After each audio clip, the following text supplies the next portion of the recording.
દેશના યુવા વર્ગમાં વધતા જતા વિદેશી ફૂડના ચલણથી ભારતીય ફૂડ ઇન્ડસ્ટ્રીઝમાં બદલાવ આવ્યો છે.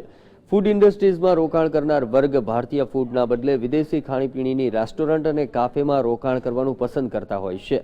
ત્યારે આવી જ એક ઇટાલિયન રેસ્ટોરન્ટ અમદાવાદમાં ખોલવામાં આવી છે, જેનાથી અમદાવાદીઓને ઇટાલિયન વાનગીઓનો સાથે સાથે અન્ય વિદેશી વાનગીઓને પણ આરોગવાનો મોકો મળશે.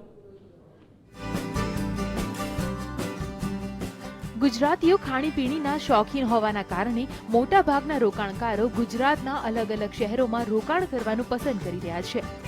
ત્યારે અમદાવાદમાં ન્યૂ લોન્ચ થયેલ લિટલ ઇટાલી રેસ્ટોરન્ટમાં ગુજ્જુઓને એક સાથે તમામ વિદેશી વાનગીઓ મળી રહેશે, જેમાં ઇટાલિયન, થાઈ, ચાઇનીઝ, બર્મી, ભારતીય, મોંગોલિયન અને મલેશિયન સહિત એશિયન વાનગીઓ ખાણીપીણીના શોખીનોને પીરસવામાં આવશે.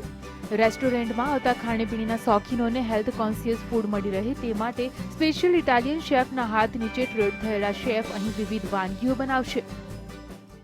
ગુજરાત માર્કેટ માટે શ્યોર અમદાવાદ થી શરૂ કરીએ તો અમદાવાદની અંદર જ આ પહેલી આઉટલેટ છે. We are looking for one more outlet in other part of the city where we know અમને ખબર છે કે ભાઈ there is a lot of potential and Ahmedabad or Gujarat is growing.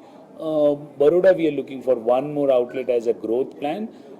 Rajkot and Surat is a immediate plan where we are opening one outlet in that particular areas. દેશનો મોટા ભાગનો યુવા વર્ગ આજકાલ જંક ફૂડ અને વિદેશી ફૂડ તરફ વળ્યો છે, જેના કારણે ભારતીય યુવાઓમાં મેદસ્વીતા જેવા રોગના દર્દીઓ પણ વધી રહ્યા છે. ત્યારે લિટલ ઇટાલી રેસ્ટોરન્ટના શેફ દ્વારા ગુણવત્તાસભર અને મેદસ્વીતા ન થાય તે માટેની સ્પેશિયલ ડાયટ વાનગીઓ જ અહીં પીરસવામાં આવશે. વિશ્વના 4 દેશોમાં પ્રસિદ્ધ થયેલા લિટલ ઇટાલી રેસ્ટોરન્ટને ખાણીપીણીના શોખીન ગુજ્જુઓ દ્વારા કેવો પ્રતિભાવ મળે છે તે આવનાર દિવસોમાં જ ખ્યાલ આવશે. કેમેરામેન જીતુ મકવાણા સાથે પ્રતીક જાદવ, GSTV, અમદાવાદ.